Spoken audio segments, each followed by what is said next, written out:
Pagsampa mo ng 22, sasampalin ka ng buhay na akala mo dati chill lang. Malalaman mo na yung mga salitang hindi pinupulot ang pera, na dati ay naririnig mo lang sa mga magulang mo. Magtatrabaho ka, magbabayad ng tubig at kuryente.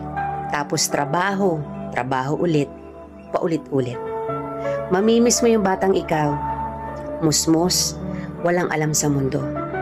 May mga gabing bibilangin mo ang oras ng tulog mo kasi akala mo makakatulong ito. Gigising ka para kumayod, umanap ng pera. Perang akala mo sapat na. Pero dahil salat ka, wala kang magagawa kung hindi tanggapin ang katotohanang ganito ang buhay.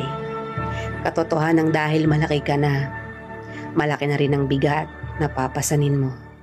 Dahil ngayong 22 ka na o 23 o 25 ka, malalaman mong hindi ka na lang nabubuhay para sa sarili mong pangarap. Real talk yan.